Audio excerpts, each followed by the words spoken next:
হৃদয়ের জীবন কোরআন, খোদা তাআলার কালাম কোরআন। কোরআন আলহামদুলিল্লাহি রাব্বিল আলামিন, আসসালাতু ওয়াসসালামু আলা সাইয়্যিদিল আমবিয়াই ওয়াল মুরসালিন, আম্মা বা'দ। ফাউযু বিল্লাহি মিনাশ শাইতানির রাজীম, বিসমিল্লাহির রহমানির রহিম। আসসালাতু ওয়াসসালামু আলাইকা ইয়া রাসূলাল্লাহ ওয়া আলা আলিকা ওয়া আসহাবিকা ইয়া হাবিবাল্লাহ। আসসালাতু ওয়াসসালামু আলাইকা ইয়া নাবিয়াল্লাহ ওয়া আলা আলিকা ওয়া আসহাবিকা ইয়া নূরাল্লাহ। প্রিয় ইসলামী ভাইয়েরাও, মাদানী চ্যানেলের দর্শকবৃন্দ, দুরুদে পাকের অগণিত ফজিলত ও বারাকাতসমূহ হাদিসে পাকে বর্ণিত রয়েছে। আল্লাহ তাআলার প্রিয় হাবিব রসুল আকরাম নূরে মুজাসসাম সরকার দু আলম সাল্লাল্লাহু তাআলা আলাইহি ওয়া আলিহি ওয়াসাল্লাম ইরশাদ করেন যে আল্লাহ তাবারক ওয়া তাআলার সাথে সাক্ষাৎ করার সময় যারা চায় যে আল্লাহ তাআলা তার প্রতি সন্তুষ্ট থাকুক, তাহলে ওই ব্যক্তির উচিত আমার প্রতি অধিক পরিমাণে দুরূদ শরীফ পাঠ করা। সুবহানাল্লাহ, সুবহানাল্লাহ। কত সুন্দর রসুল আকরাম নূরে মুজাসসাম সাল্লাল্লাহু আলাইহি ওয়াসাল্লামের প্রেসক্রিপশন, দিক নির্দেশনা আমাদের করেছেন যে আল্লাহ তাআলার দরবারে যখন আমরা উপস্থিত হব, আল্লাহ তাআলা আমাদের প্রতি রাজি হোক, সন্তুষ্ট থাকুক, খুশি থাকুক। এটা কে না চায়? আর এই সন্তুষ্টি রাখার মাধ্যম হচ্ছে নবী আকরাম নূরে মুজাসসাম সাল্লাল্লাহু আলাইহি ওয়াসাল্লামের প্রতি দুরূদ শরীফ পাঠ করা। মাদানী চ্যানেল দর্শকবৃন্দ, অতএব আমরা যেন আমাদের দৈনন্দিন জীবনের মাঝে এই ইবাদতের অংশকে দুরূদ শরীফ গ্রহণ করে নেই, তাহলে আমরা কিয়ামতের দিন আল্লাহ তাআলাকে আমাদের প্রতি সন্তুষ্টকারী হিসেবে পাবো ইনশাআল্লাহ। সাল্লু আলাল হাবিব সাল্লাল্লাহু তাআলা আলা মুহাম্মদ সাল্লাল্লাহু আলাইহি ওয়াসাল্লাম। সালাত ওয়া সালামান আলাইকা ইয়া রাসূলুল্লাহ। কাছে কিংবা দূরে যে যেখান থেকে দেখতে পাচ্ছেন মাদানী চ্যানেলের অনুষ্ঠান আমার রবের বাণী, আপনাদেরকে আন্তরিক মোবারকবাদ, অভিনন্দন। দর্শকবৃন্দ, প্রতি সপ্তাহের ন্যায় আজকেও আমরা হাজির হয়েছি এই অনুষ্ঠান নিয়ে। এই অনুষ্ঠান আপনাদের সম্পৃক্ততা রয়েছে, আপনাদের প্রশ্ন, এবং আপনাদের জন্য বিশেষ অনুষ্ঠান রয়েছে প্রশ্ন এবং উত্তর পর্ব। গত সপ্তাহে যে প্রশ্ন করা হয়েছিল, যারা সঠিক উত্তর প্রদান করেছেন তাদের মধ্য থেকে একজনের নাম আজকে আমরা প্রচার করব ইনশাআল্লাহ তাবারক ওয়া তাআলা। এরই পাশাপাশি আগামী সপ্তাহের প্রশ্ন আমরা রাখব, যা আপনারা উত্তর দেবেন এবং আপনাদের মধ্য থেকে একজনের নাম আমরা প্রকাশ করার চেষ্টা করব। প্রিয় ইসলামী ভাইরা, মাদানী দর্শকবিন্দু, রবের বাণী অনুষ্ঠানে আমরা পবিত্র কালামুল্লাহ শরীফের তেলাওয়াত শ্রবণ করি। রব তাআলার কালাম, রবের বাণী, এর চেয়ে আর উত্তম কি হতে পারে? সুবহানাল্লাহ। যার প্রতিটা শব্দ, প্রতিটা অক্ষর আমাদেরকে কল্যাণের দিকে নিয়ে যায়, কামিয়াবির দিকে নিয়ে যায়, সফলতার দিকে নিয়ে যায়। কোরআন এমন একটি গ্রন্থ যাকে দেখা কল্যাণকর, সওয়াবের কাজ, যাকে স্পর্শ করা সওয়াবের কাজ, যাকে পাঠ করা সওয়াবের কাজ, যাকে বুঝা সওয়াবের কাজ। আমি বুঝি কিংবা না বুঝি, যদি কোরআনে পাকের তেলাওয়াত করি তাহলে আমি সওয়াব পাবো। আর যদি সাথে সাথে একে বুঝে অনুধাবন করে তেলাওয়াত করতে পারি, সুবহানাল্লাহ। মাদানী দর্শকবৃন্দ, তাই আমি আপনাকে অনুরোধ জানাবো, প্রতি সপ্তাহের ন্যায় আজকে আমরা কোরআনকে পড়ি, কোরআনকে ধারণ করি, কোরআনকে মুহাব্বত করি। মনে রাখবেন, পৃথিবীর সর্বশ্রেষ্ঠ অদ্বিতীয় গ্রন্থ আল কোরআন, যা আপনাকে আমাকে সফলতার স্বর্ণশিখরে আরোহণ করাবে। মুসলমানদের সফলতার চাবিকাঠি এ কোরআন। যখন যেখানে কোরআনকে মুসলমান ধারণ করেছে, গ্রহণ করেছে, কোরআনের নির্দেশকে তেলাওয়াত করেছে, সে অনুযায়ী নিজের জীবনকে সাজিয়েছে, তখনই মুসলমান শক্তির সাথে, সামর্থ্যের সাথে, সফলতার সাথে সর্বোচ্চ অবস্থানে সমাসীন হয়েছে। আপনি যদি প্রশ্ন রাখেন মুসলমানের সফলতার রহস্য কি, আমি এটাই বলবো এবং এটাই সঠিক। মুসলমানের সফলতা হচ্ছে আল কোরআনকে আঁকড়ে ধরা, কোরআনুল কারীমকে নিজের ব্যক্তি, পারিবারিক, সামাজিক, রাষ্ট্রীয় জীবনে প্রতিষ্ঠিত করা। তাহলেই আমাদের এই বৈষম্যহীন সমাজ থেকে বৈষম্য দূর হয়ে সুন্দর সমাজ বিনির্মাণ হবে। আপনি আমি যদি সফলতা চাই ব্যক্তি জীবনের, আসলেই আমি করি বা না করি, আমি গ্রহণ করি কিংবা না করি, আমি মানি কিংবা না মানি, বাস্তবতা এটাই, সত্য এটাই। সত্য সেটা কেউ গ্রহণ করুক চাই না করুক, মানুক চাই না মানুক, সত্য সত্যই। এটা এমন গ্রন্থ যা বিন্দুমাত্র সন্দেহের অবকাশ নেই এবং মুত্তাকিদের জন্য পথ প্রদর্শনকারী।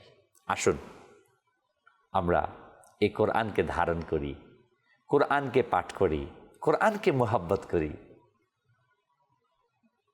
অনেক পৃথিবীর মানুষ, পাথরের হৃদয়ের মানুষ, তারা কোমল হৃদয়ের অধিকারী হয়েছে কোরআনের সংস্পর্শে। অথচ আপনি আমি মুসলমান, কোরআনের কতটুকু আপনি ধারণ করেছেন? কোরআনের হুকুম 30 পারা কোরআনুল কারীম, 114টি সূরা আছে, 6666টি আয়াতে কারিমা রয়েছে। এর মাঝ থেকে আপনি কতটুকু আয়াতে কারিমা নিজের জীবনের জন্য গ্রহণ করেছেন? আমি কতটুকু পাঠ করেছি, কতটুকু বুঝার চেষ্টা করেছি? হয়তোবা খুব সামান্য। আজ আমার কাছে অনেক সময় আছে, কিন্তু ওই সময়টা আছে ফ্রেন্ড সার্কেলের আড্ডার জন্য, সোশ্যাল মিডিয়ার জন্য, পৃথিবীকে জানার জন্য। অথচ শুধু না পৃথিবী, আদি থেকে অন্ত সকল সৃষ্টির রহস্য যে বুকসের মধ্যে, যে কিতাবের মধ্যে আল্লাহ তাআলা আপনাকে আমাকে দিয়ে দিয়েছেন এবং যাকে জানলে, যাকে মানলে আমি সফল হব, এই গ্রন্থকে আমি রেখে দিয়েছি কাপড়ে পেঁচিয়ে, অত্যন্ত শ্রদ্ধার সাথে, ভালোবাসার সাথে আলমারির ভিতর। হয়তোবা তাকে বছরে একবার খুলি কিনা সন্দেহ আছে। না, আসুন প্রতিদিন আমরা পাঠ করি। মাদানী চ্যানেলের এই আমার রবের বাণী অনুষ্ঠানের উদ্দেশ্য এটাই, কোরআনের প্রতি মোহাব্বতকে জাগ্রত করা, কোরআনের ভালোবাসাকে নিয়ে আসা, কোরআনে পাকের তেলাওয়াতের প্রতি উৎসাহ জাগ্রত করা। আসুন আমরা পরবর্তী সেগমেন্টের দিকে যাই।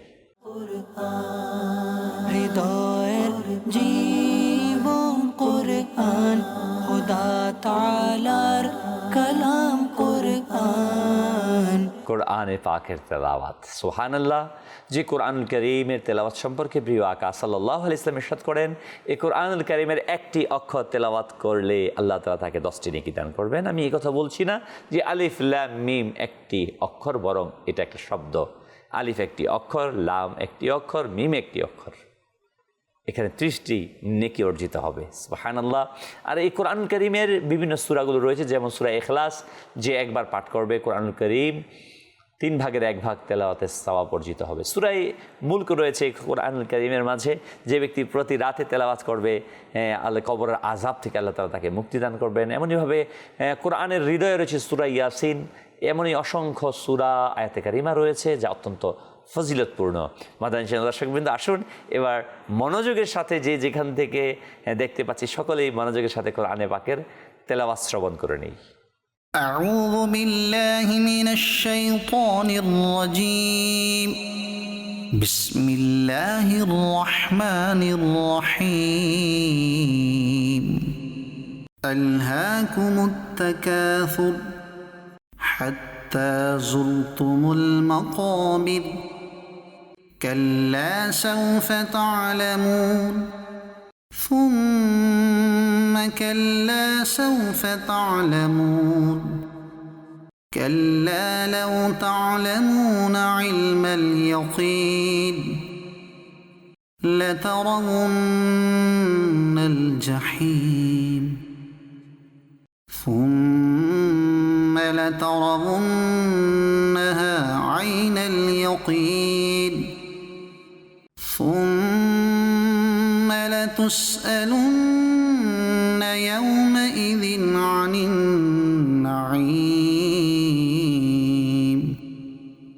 صدق الله العظيم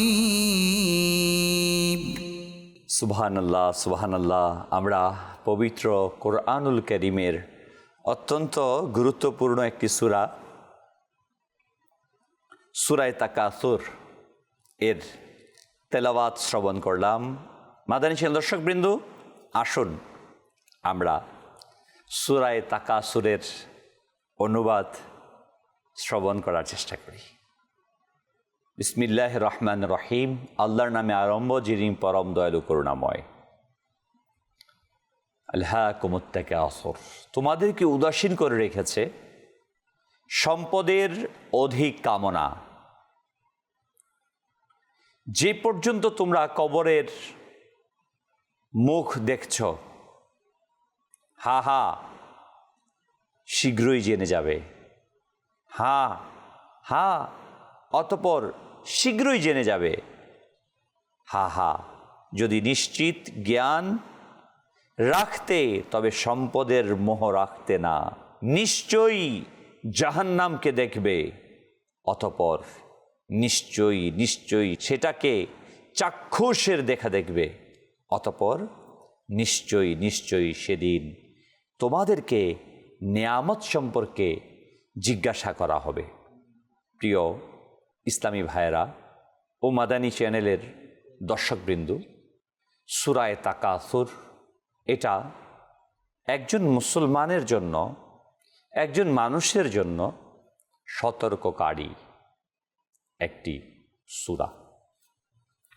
এটা যে বিষয়টার সাথে আমরা ওতপ্রোতভাবে জড়িত হয়ে গেছি, হ্যাঁ, যা আমাদেরকে ইসলাম থেকে, আল্লাহ তাআলার ইবাদত থেকে, রসুল আকরাম সাল্লাল্লাহু আলাইহি ওয়াসাল্লামের সুন্নাহ থেকে, দ্বীনের মৌলিক অবকাঠামো থেকে আমাদেরকে দূরে সরিয়ে দিয়েছে, যার ফলশ্রুতিতে আজ আমরা মুসলমানগণ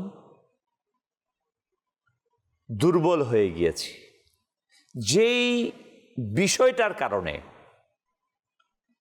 যার দিকে আমরা ধাবিত হওয়ার কারণে আমরা আজ ইসলামের সে সৌন্দর্য, ইসলামের সেই শক্তি আজ আমরা হারিয়ে ফেলেছি। আজ বিভিন্ন জায়গা থেকে ইসলামের বিরুদ্ধে আঙুল তোলা হচ্ছে। আজকে আমাদের জীবনের চাইতেও প্রিয় রসুল আকরাম, নূরে মুজাসসাম, রসুল মুহতাশাম, হুজুর সাল্লাল্লাহু আলাইহি ওয়ালিহি ওয়াসাল্লাম এর শানে কটু কথা বলার স্পর্ধা দেখাচ্ছে। অথচ যখন মুসলমান ছিল গুটি অল্প সংখ্যক, তখনও আমার প্রিয় আকা মাদানী ওয়ালে মুস্তফা সাল্লাল্লাহু আলাইহি ওয়াসাল্লামকে নিয়ে বাঁকা কথা বলার স্পর্ধা কেউ দেখাতে পারেনি। কারণ আমরা এই কোরআনের যা আল্লাহ তাআলা করতে নিষেধ করেছেন সেদিকে আমরা লালায়িত হয়ে গিয়েছি, তার দিকে আমরা উপর হয়ে পড়ছি, অগ্রসর হচ্ছি, চোখ বন্ধ করে আমরা সেদিকে দৌড়াচ্ছি। আল্লাহ তাআলা কত স্পষ্টভাবে বলেছেন, আলহাকুমুত তাকাসুর, তোমাদেরকে উদাসীন করে রেখেছে সম্পদের অধিক কামনা। এ থেকে বোঝা গেল যে আল্লাহ তাআলার আনুগত্য থেকে আমাদেরকে উদাসীন করে রেখেছে। যে সম্পদের প্রাচুর্যতা, লালসায়ের উপর গর্ব করা নিন্দনীয়, এর মধ্যে মগ্ন হয়ে মানুষকে পরকালীন সৌভাগ্য থেকে বঞ্চিত থেকে যায়। মনে রাখবেন মাদানী দর্শক, যখনই মানুষ সম্পদের মোহে, সম্পদের লালসায় আকৃষ্ট হয়, সেখান থেকে মানুষ দিনের নূর চলে যায়, এটা অতি স্বাভাবিক বিষয়। আধার, অন্ধকার এবং আলো দুইটা একসাথে থাকতে পারে না। দ্বীনের মোহাব্বত আর দুনিয়ার মোহাব্বত, দুনিয়ার মোহাব্বত আর দ্বীনের মোহাব্বত, এটা একত্রিত হতে পারে না, সম্ভব না। যার ভিতর দুনিয়ার মোহাব্বত যত বেশি আসতে থাকবে, দ্বীনের মোহাব্বত তত মাইনাস হতে থাকবে। হ্যাঁ, এটাই বাস্তবতা, এটাই সত্যি, যা আমরা সাহাবায়ে কেরাম আলাইহিমুর রিদওয়ান থেকে দেখতে পাই।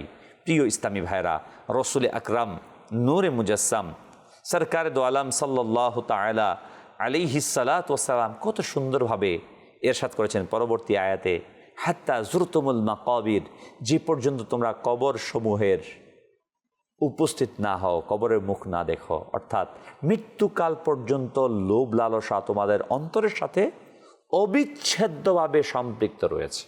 আর যারাই লোভ লালসায় সম্পৃক্ত হয়ে দুনিয়ার ভালোবাসায় নিজেকে আবৃত করে রাখে, সেই ধ্বংসপ্রাপ্ত হয়।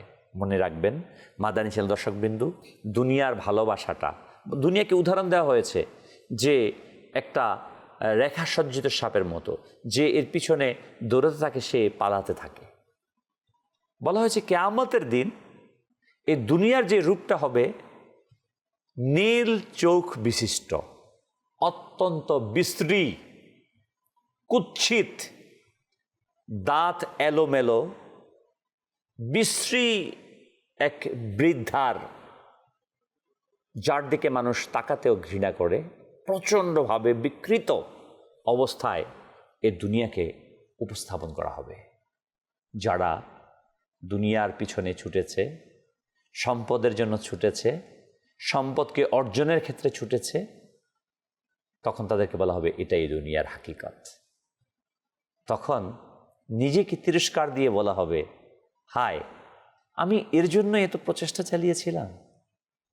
মাদানী চ্যানেলের দর্শকবৃন্দ, আসুন আমরা দুনিয়ার প্রতি লালায়িত না হই।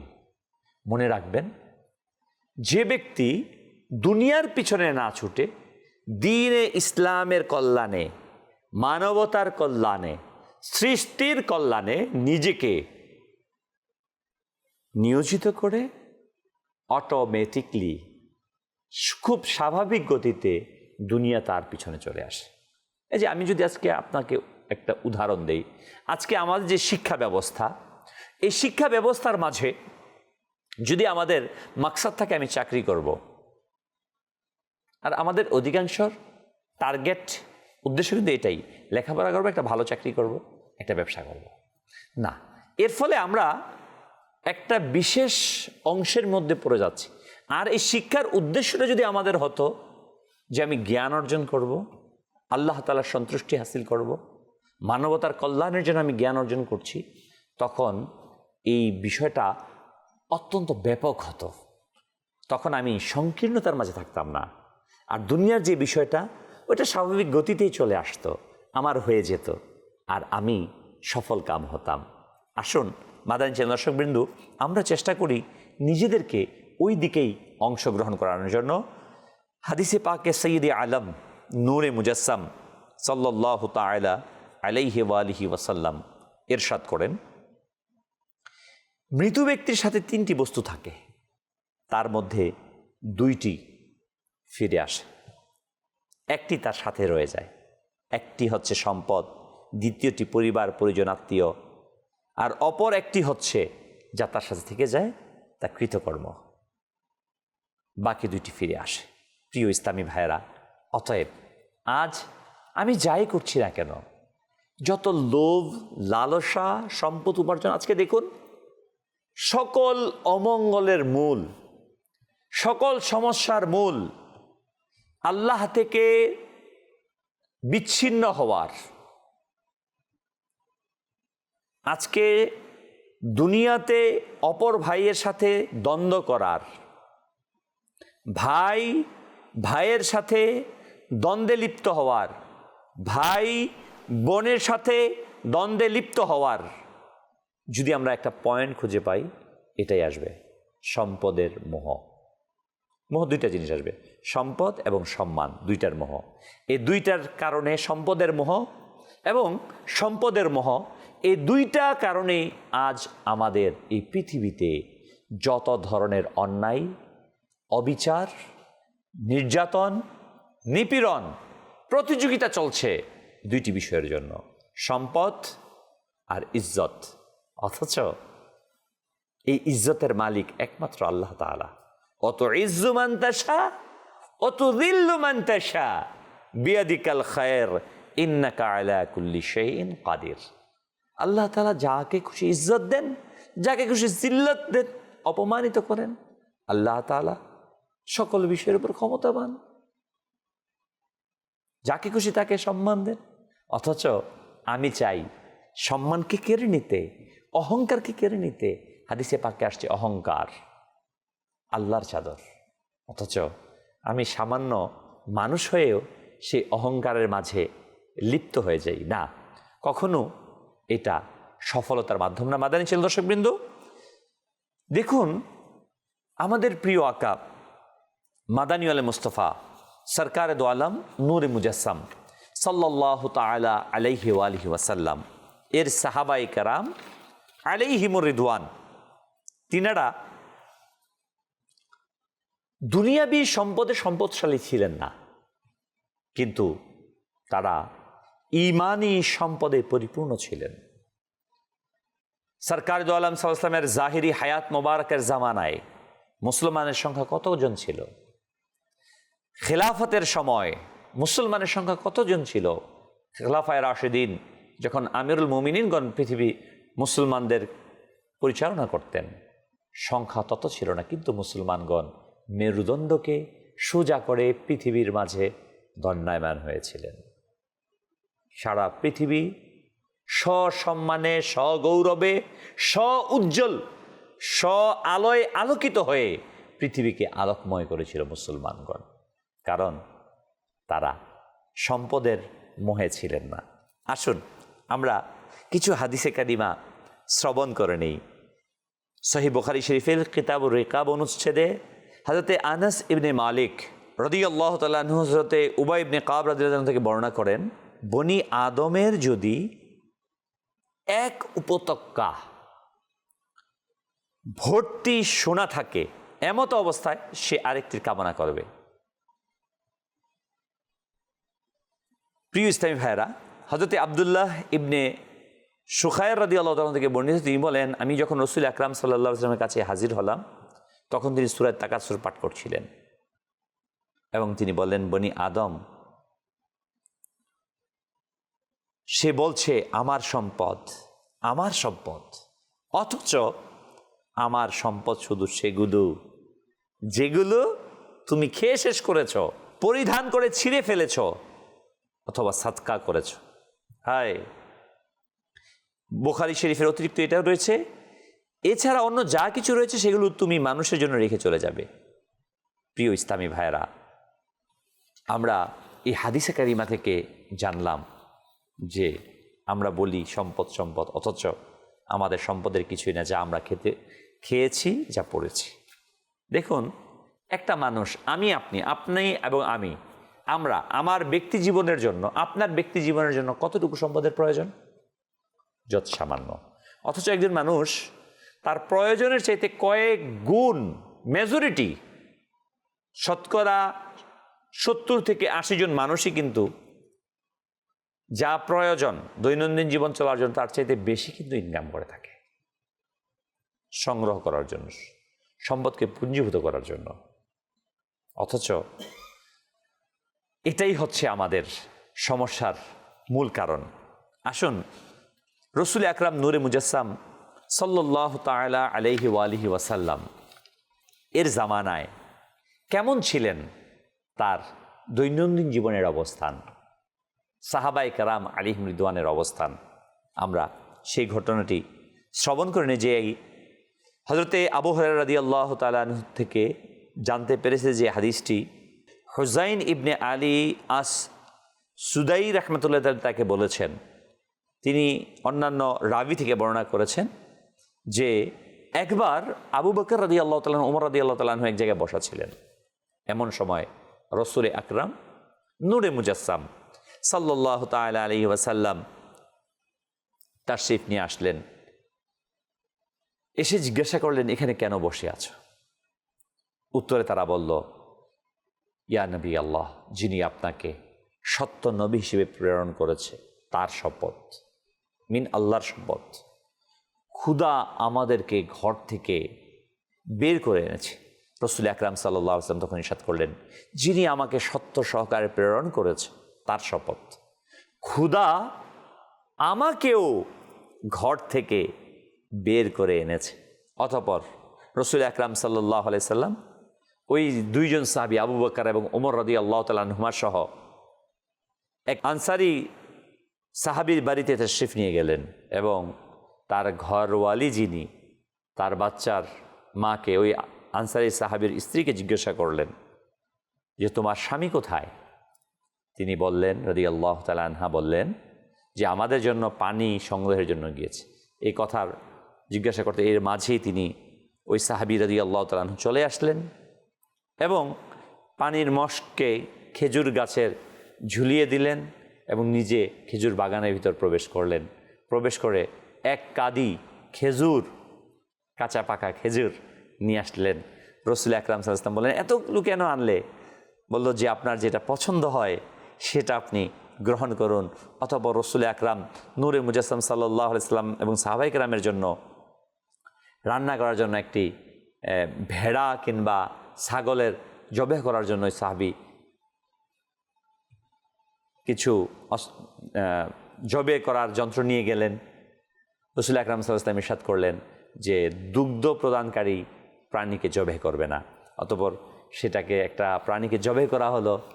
উট, খাসি কিংবা ভেড়াকে রাসূল আকরাম নূরে মুজাসসাম সাল্লাল্লাহু আলাইহি ওয়াসাল্লাম সাহাবায়ে কেরাম আলাইহিমুর রিদওয়ান তিনারা সেটাকে গ্রহণ করলেন, খাবার খেলেন। তারপর রাসূল আকরাম সাল্লাল্লাহু আলাইহি ওয়াসাল্লাম সাহাবীদেরকে লক্ষ্য করে ইরশাদ করলেন, এ বিষয়ে কিয়ামতের দিবসে তোমাদেরকে প্রশ্ন করা হবে।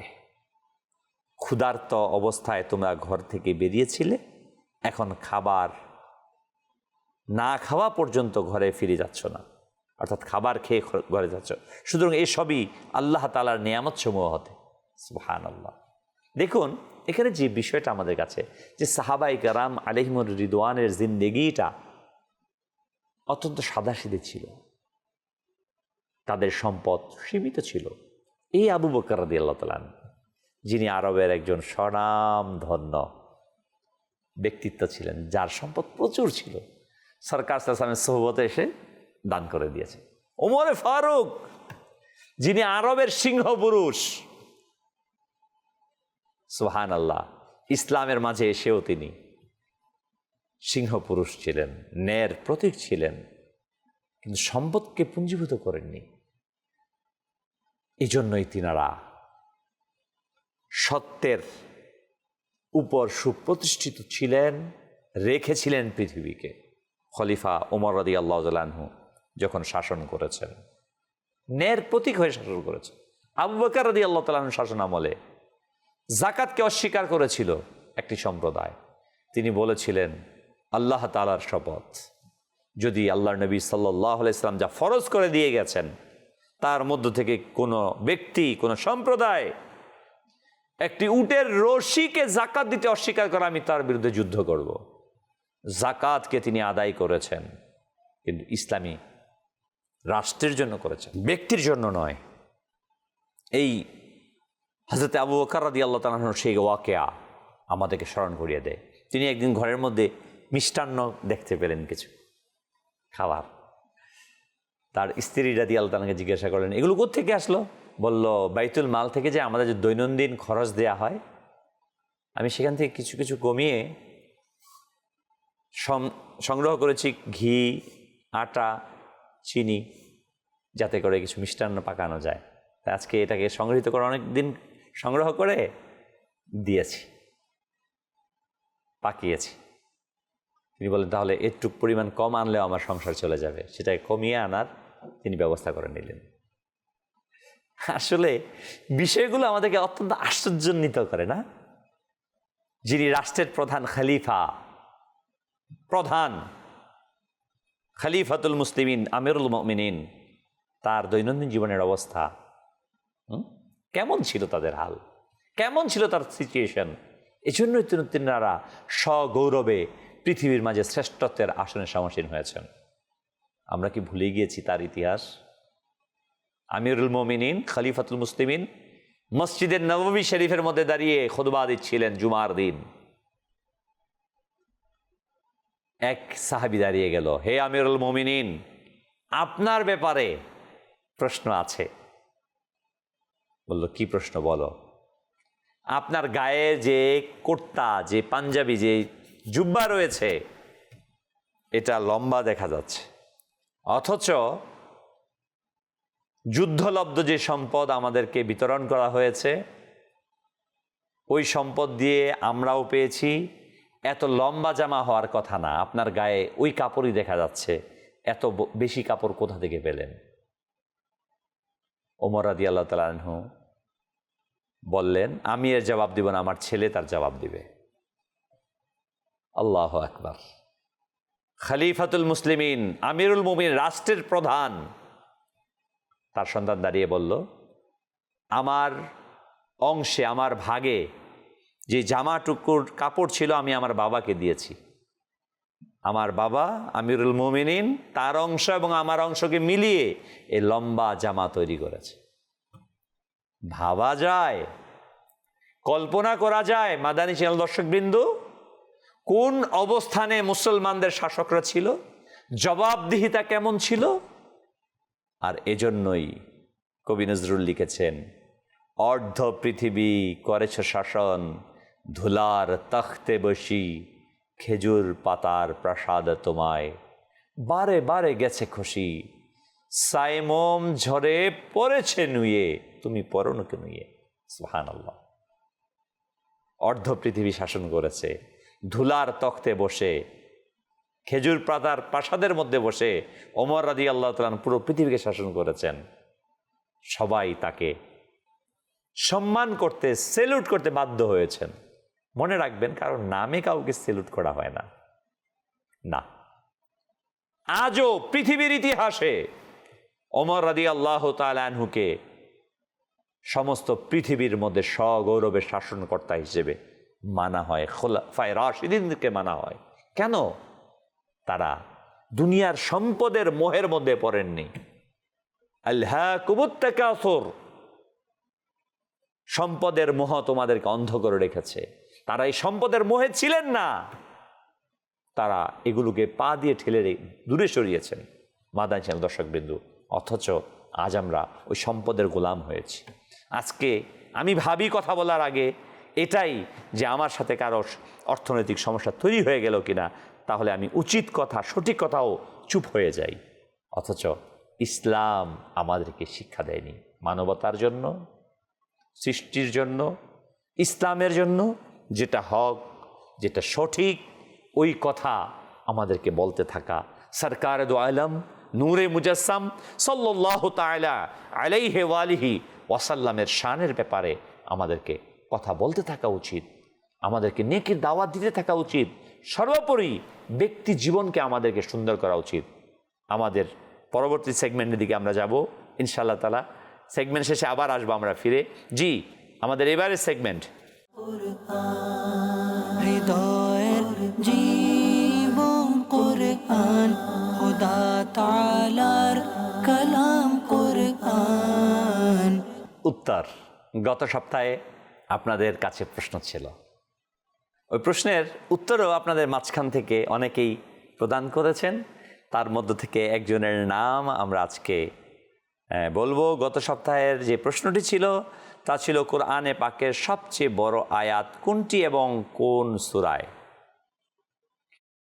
প্রিয় ইসলামী ভাইরা, আমরা আজকে তার উত্তরটা জেনে নেব। দ্বিতীয় নম্বর প্রশ্ন ছিল, সূরা ফাতিহার ফজিলত কতগুলো? অসংখ্যর মধ্যে উল্লেখযোগ্য যেটা, সেটার কথা এখানে বলা হয়েছে। জি, উত্তর চালিয়ে দিন। হৃদয়ের জীবন কুরআন, খোদা তাআলার কালাম কুরআন। কুরআন জানা তো দরকারই ছিল না কোরআনুল কারীমের মাঝে সবচেয়ে বড় আয়াত কোনটি এবং কোন সূরায়। জরুরি বিষয় না? কোরআনকে আমাদের জানা কতটুকু দরকার। দেখুন, আমরা দুনিয়াবী শিক্ষা কতই না শিখি, অথচ আমার কোরআনকে নিয়ে আমার গবেষণা নেই, কোরআনকে নিয়ে আমার চিন্তা নেই। মাদানী দর্শকবৃন্দ, আমি আপনাকে বিনীতভাবে অনুরোধ জানাবো, আমাদের এই প্রোগ্রামের উদ্দেশ্য এটাই যে মাদানী চ্যানেল দর্শকদের মাঝে কোরআনের মুহাব্বতকে জাগ্রত করা, কোরআনকে জানার জন্য আগ্রহশীল তৈরি করা, আগ্রহ বাড়ানো, যাতে করে আমরা কোরআনকে গ্রহণ করি। মনে রাখবেন, রাসূল আকরাম সাল্লাল্লাহু আলাইহি ওয়াসাল্লামের হাদিসে কারিমা, যদি তোমরা কোরআন এবং সুন্নাহকে আঁকড়ে ধরো কখনো গোমরা হবে না। আজ আমরা কোরআনকে ছেড়ে দিয়েছি, বিভিন্ন ব্যক্তির মতবাদকে আমরা গ্রহণ করি। অমুক এটা বলেছে, অমুক সেটা বলেছে, অমুক এমন, তমুক এমন, অমুক সেটা, তমুক না। কোরআনে আছে কিনা, হাদিসে আছে কিনা, ব্যাস কোরআন সুন্নাহর মূল উপাদানের মাঝে আমাদের আছে কিনা। আলহামদুলিল্লাহ, দাওয়াতে ইসলামী আহলে সুন্নাত ওয়াল জামাত এমন কোনো কাজ করে না যেটা কোরআনুল কারীমের মৌলিক শিক্ষার মাঝে নেই। বরং কোরআন থেকে যে রং বের হয়েছে, কোরআনের যে রৌশনী বের হয়েছে, যে হাদিসে কারিমা সরকার সাল্লাল্লাহু আলাইহি ওয়াসাল্লাম আমাদেরকে ব্যাখ্যা করে দিয়েছেন, ইজমায়ে উম্মাহ হয়েছে কোরআনের রৌশনীতে। ওই কোরআন, সুন্নাহ, ইজমা, কিয়াসের ভিত্তিতেই আলহামদুলিল্লাহ আহলে সুন্নাত ওয়াল জামাত দাওয়াতে ইসলামী প্রতিটি কাজ করে থাকে। আমি আপনাকে অনুরোধ জানাবো, আপনিও চেষ্টা করুন কোরআনকে আঁকড়ে ধরার। আজকের প্রশ্ন ছিল, কোরআনে পাকে সবচেয়ে বড় আয়াত কোনটি এবং কোন সূরার? সূরা হচ্ছে সূরা বাকারার 282 নম্বর আয়াত। সূরা বাকারার 282 নম্বর আয়াত। দ্বিতীয় প্রশ্ন ছিল, সূরা ফাতিহার ফজিলত কয়টি? সূরা ফাতিহার বিশেষ ফজিলত 4টি রয়েছে। আমাদের মিনহাজুল ইসলাম রাঙ্গুনিয়ার চট্টগ্রাম ইসলামী ভাই সঠিক উত্তর প্রদান করেছেন। অনেকদের মধ্য থেকে তার নাম আজ প্রচার করা হয়েছে, ধন্যবাদ আপনাকে। জি, আমাদের পরবর্তী সেগমেন্ট হৃদয়ের জীবন কোরআন, খোদা তাআলার কালাম কোরআন।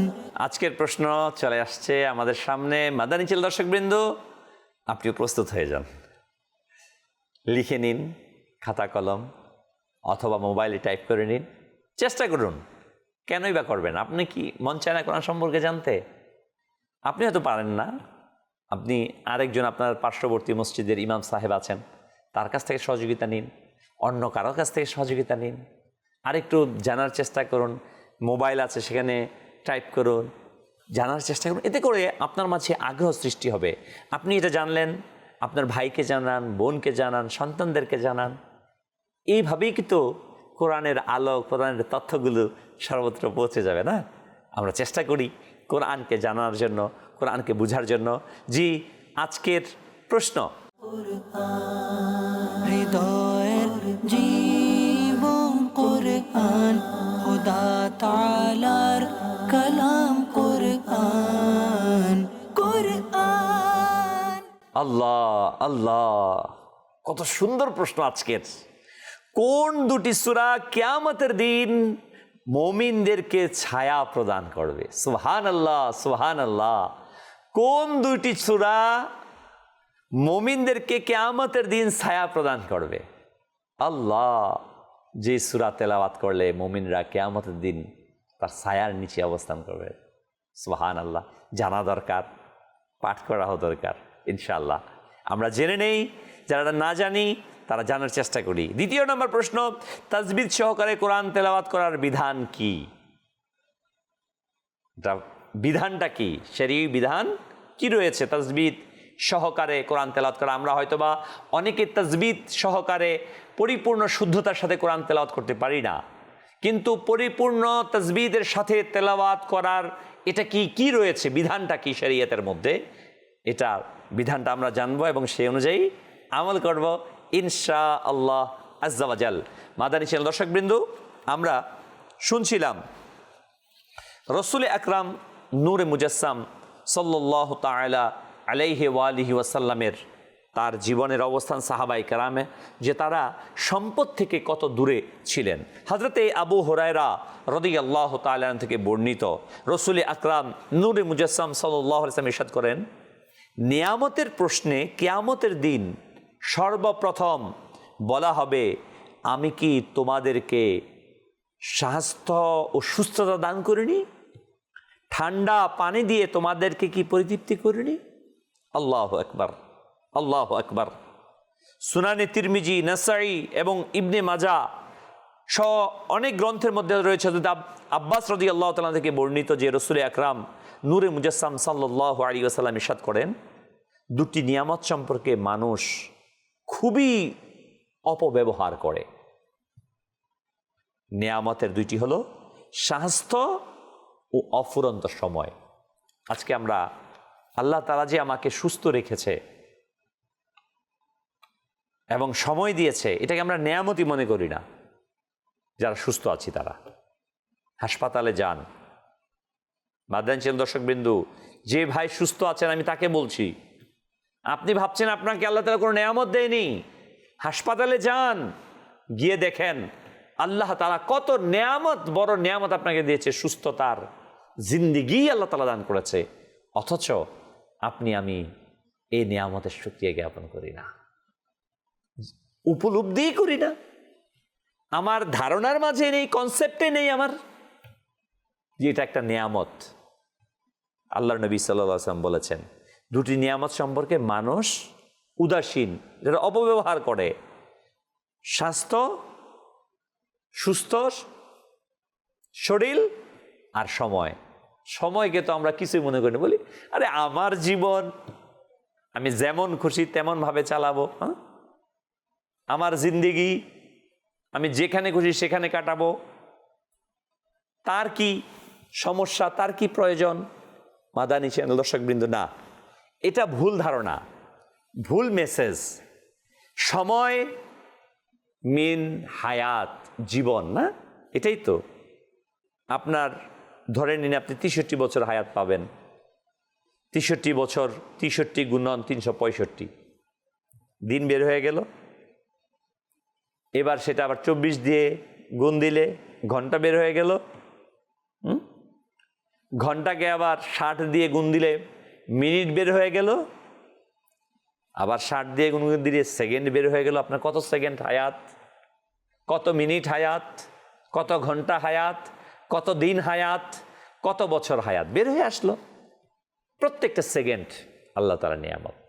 অথচ এই সময়টাকে, আল্লাহর এই নিয়ামতটাকে আমরা অযথা বেহায়াপনা, ফ্রেন্ড সার্কেলের আড্ডা, এখানে বসে সেখানে বসে কাটিয়ে দিচ্ছি। মানবতার কল্যাণে, সৃষ্টির কল্যাণে, আল্লাহর ইবাদতে আমরা কাটাচ্ছি না। এটা হচ্ছে আমাদের একটা বড় ধোঁকা। আমরা ধোঁকার মাঝে আছি, অপব্যবহার করছি।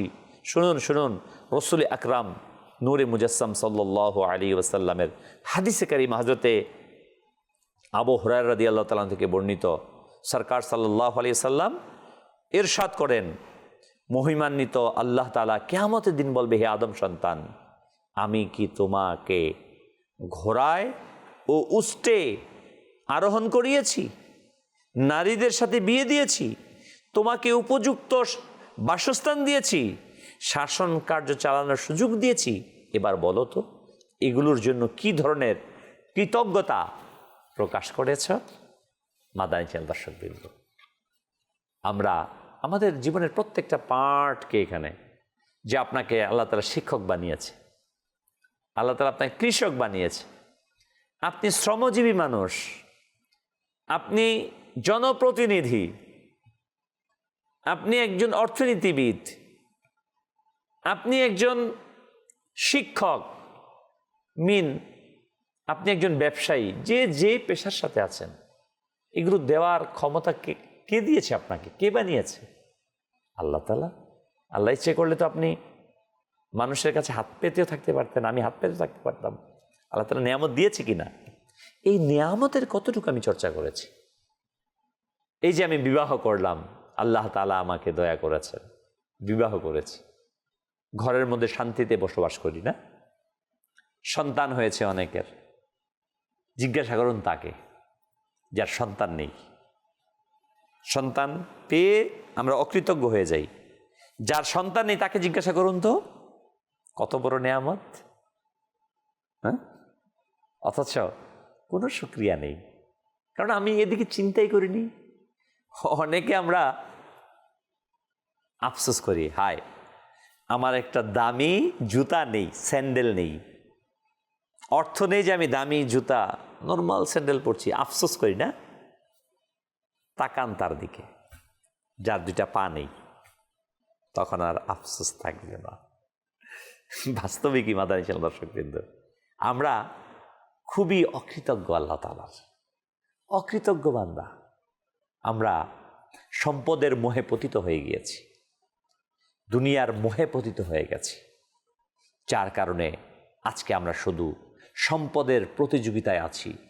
আমি আপনাকে আবার স্মরণ করিয়ে দিতে চাই, একটি সময় মুসলমানদের, আমিও আমার ছোট সময় দেখেছি, আপনি হয়তোবা যাদের বয়স 40-50 তারা বলবেন, যখন আপনি ছোট সময় ঘর থেকে বের হতেন, ঘরের ভিতর থেকে কোরআনে পাকের তেলাওয়াত সকালবেলা ভেসে আসতো। একটি পরিবারের সাথে আরেকটি পরিবারের কত হৃদ্রতা ছিল, ভালোবাসা ছিল গ্রামে। একজনের সুখী আরেকজনের সুখী হতো, সবাই চলে আসতো। একজনের দুঃখে সবাই দুঃখী হতো। অথচ সেই দিনগুলো আমাদের কাছ থেকে চলে যাচ্ছে। ওই ইসলামের চর্চা আমরা দিনকে দিন কমিয়ে দিচ্ছি।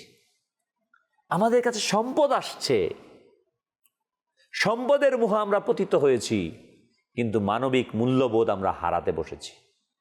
ইসলামের মৌলিক শিক্ষা আমাদের কাছ থেকে দূরে সরে যাচ্ছে। মাদানী দর্শকবিন্দু, আসুন আমরা চেষ্টা করি রসুল আকরাম নূরে মুজাসসাম সাল্লাল্লাহু তাআলা আলাইহি ওয়া আলিহি ওয়াসাল্লাম আমাদের যে শিক্ষা দিয়েছেন ওই শিক্ষা আমাদের মাঝে রাখার।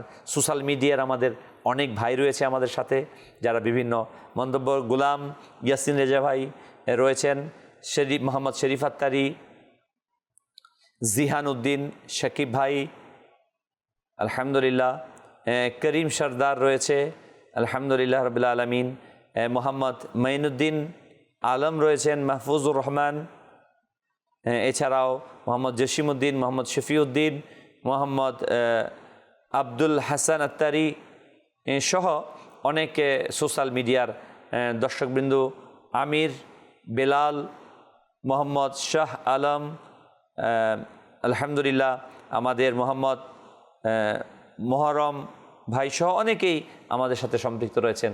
সকলকে আন্তরিক মোবারকবাদ। কাউকে নেকির দাওয়াত দেওয়ার মাধ্যমে সেও যদি এই কথাগুলো শুনে 100টি কথার মধ্যে একটি যদি আমল করে নেয়, আলহামদুলিল্লাহ রাব্বিল আলামিন। এই যে আমাদের এই আমার রব অনুষ্ঠানের মাকসাদ হচ্ছে এটাই, এই কথাগুলো শুনে যদি একটা ভাই কোরআনের নির্দেশ মোতাবেক একটি আমল করে নেয়, আমাদের এই অনুষ্ঠানের সার্থকতা চলে আসবে, আমাদের এই মাদানী চ্যানেলের প্রোগ্রামের সার্থকতা চলে আসবে না? অতএব আমি আপনাকে বলবো, আপনি আপনার অবস্থান থেকে যতটুকু পারেন কোরআনের এই দাওয়াতকে, কোরআনের এই পায়গামকে ঘরে ঘরে পৌঁছে দেওয়ার তৌফিক যেন আল্লাহ তাআলা দেয়, আপনি চেষ্টা করুন। কেন রাসূল আকরাম সাল্লাল্লাহু আলাইহি ওয়াসাল্লাম ইরশাদ করেন, বাল্লিগু আন্নী ওয়ালাউ আয়া, আমার কাছ থেকে একটি কথা হলে অন্যের নিকট পৌঁছে দাও। মাদানী দর্শকবৃন্দ, আজ আমরা শুনছিলাম রাসূল আকরাম সাল্লাল্লাহু তাআলা আলাইহি সাল্লামের জিন্দেগি, কোরআনুল কারীমের যে আহ্বান আল্লাহ তাআলা যেন আমাদেরকে সম্পদের মোহ আমাদেরকে অন্ধ করে না রাখে। কেননা আমরা সেদিন কিয়ামতের দিন সুম্মা লা তুসআলুন্না ইয়াওমা ইযিন আনিন নাঈম, সেদিন অবশ্যই আমাদের সুখ সম্পর্কে জিজ্ঞাসিত করা হবে। আমাদের যে প্রত্যেকটা নিয়ামত আল্লাহ তাআলা দিয়েছেন এখানে সমাপ্ত না, এটা ভাববেন না আপনি সম্পদের মালিক হয়ে গেছেন, আপনি ক্ষমতার মালিক হয়ে গেছেন, আপনি বুদ্ধিবতী ব্যক্তি হয়েছেন, আপনাকে আল্লাহ তাআলা আকল দিয়েছে, জ্ঞানী মানুষ সমাজের মাঝে, ব্যাস এটাই আপনার সর্বোত্তম ব্যাপার না। আল্লাহ তাআলা যে আপনাকে আকল দিয়েছে, মেধা দিয়েছে, বুদ্ধি দিয়েছে, অন্য 20 জনের উপর আল্লাহ তাআলা আপনাকে মেধা দিয়েছে, আপনি এলাকার মাতবর, সমাজপতি, বুদ্ধি, আপনার বুদ্ধি রয়েছে, আপনি নিজেকে জ্ঞানী হিসেবে সমাজের মাঝে প্রতিষ্ঠিত করেছেন।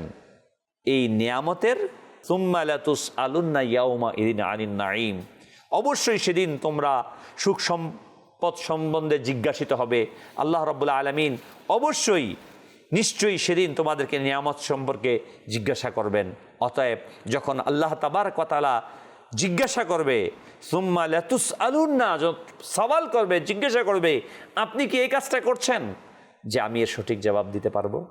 আপনি একজন আপনার ক্লাসের মধ্যে মেধাবী স্টুডেন্ট, মেধাবী ছাত্র, আপনি কি ভাবেন আপনার প্রচেষ্টা আপনি মেধা অর্জন করেছেন? না। একই ঘরের মধ্যে একই মা এবং বাবার দুইজন সন্তান, কেউ মেধাবী হয়, মেধাহীন থাকে। একই চাল খাচ্ছে, একই খাবার খাচ্ছে, একজন মেধাবী আর একজন মেধাশূন্য। কেন হয়? আল্লাহ তাআলার দান। একই স্কুলে পড়ছে, কেউ এ গ্রেডের চাকরি করছে, আবার কেউ 12 গ্রেডের চাকরি করছে, অথচ একই ক্লাস লেখাপড়া করছে, একই শিক্ষক লেখাপড়া করিয়েছে। যে আল্লাহ তাআলার নিয়ামত, আল্লাহ তাআলা দেয়। এই যে আল্লাহ তাআলা আপনাকে নিয়ামতটা দিয়েছে, আপনি একজন প্রশাসক হয়েছেন, আপনি একজন কর্মকর্তা হয়েছেন, এই যে কর্মকর্তা হয়ে শুধু কি নিজের সম্পদের উপার্জনের পিছনে লেগেছেন, নাকি নিয়ামতের শুকরিয়া জ্ঞাপন করেছেন? আল্লাহ তাআলা আমাকে এই জায়গাতে, এই চেয়ারে বসিয়েছে, এই দফতরে বসিয়েছে, এই সমাজের এই অবস্থানের মধ্যে দিয়েছে, আমি কি তার সঠিক ব্যবহার করেছি কিনা? যদি আপনি এবং আমি সঠিক ব্যবহার না করে থাকি, কেউ জিজ্ঞাসা করার প্রয়োজন নেই। দুনিয়ার কেউ বলুক চাই না বলুক, আপনি মুসলমান, আমি মুসলমান, আমি বিশ্বাস করি আমার মৃত্যু আছে, ঠিক না? অবশ্যই আপনি বিশ্বাস করেন। বাস এই জায়গার মধ্যে স্থির হয়ে যান। কেউ আমাকে জিজ্ঞাসাকারী থাকুক কিংবা না থাকুক, কেউ আমাকে চাক কিংবা না চাক, বলুক কিংবা না বলুক, আল্লাহ আমাকে দেখছে।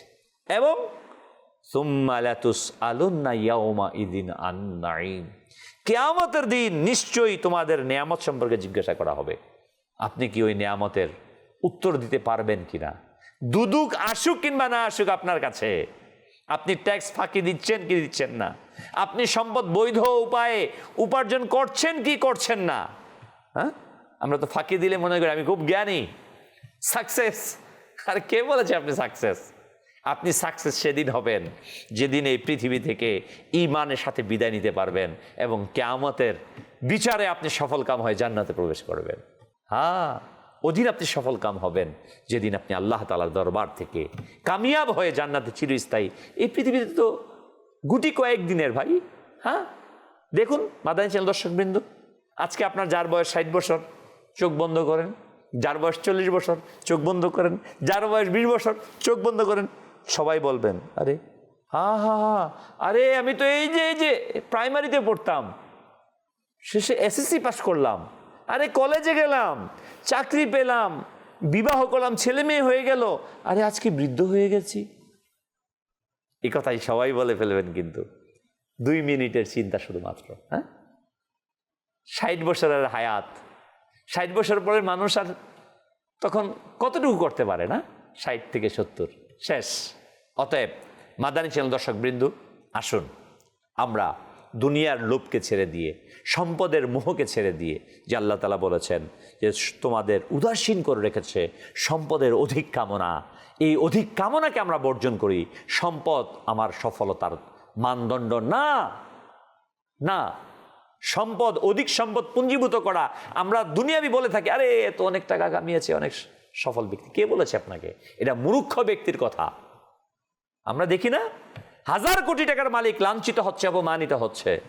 ফেরাউন অনেক সম্পদের মালিক ছিল, নমরুদ অনেক সম্পদের মালিক ছিল, ক্ষমতার মালিক ছিল, ইয়াজিদ অনেক সম্পদকে পুঞ্জীভূত করেছিল।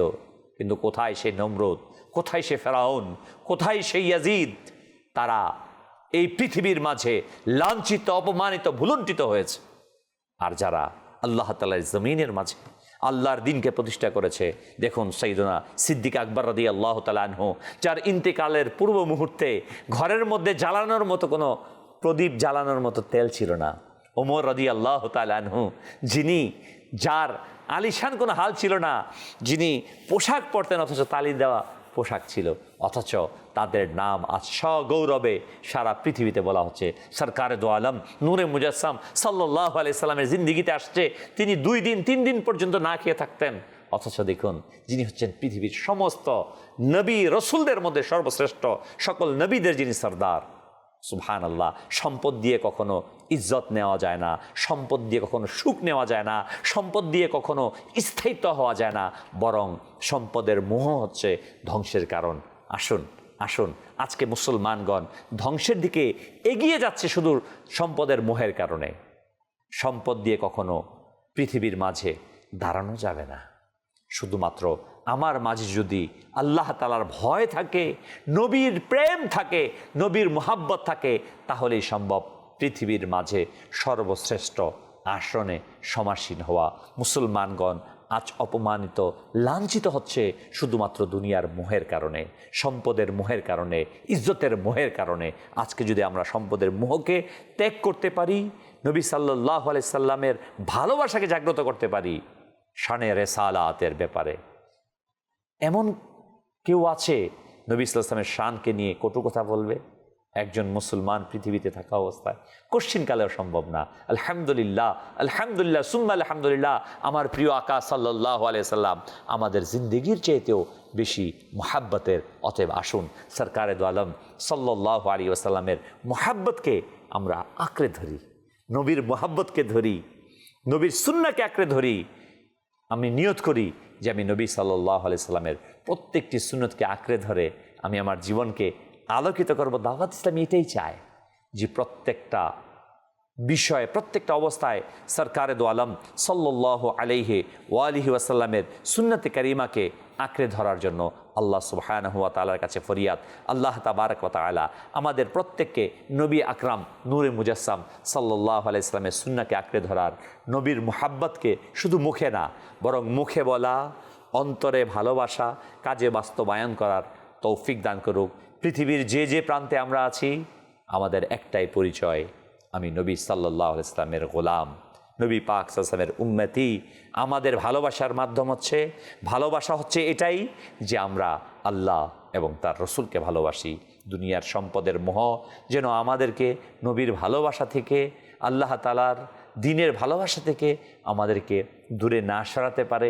আল্লাহ তাআলা আমাদের সবাইকে সেই তৌফিক দান করুন, আমিন। বিজাহিন নবীল আমিন সাল্লাল্লাহু তাআলা আলাইহি ওয়াসাল্লাম। সাল্লু আলাল হাবিব সাল্লাল্লাহু তাআলা আলা মুহাম্মদ। হৃদয়ের জীবন কুরআন, খোদা তাআলার কালাম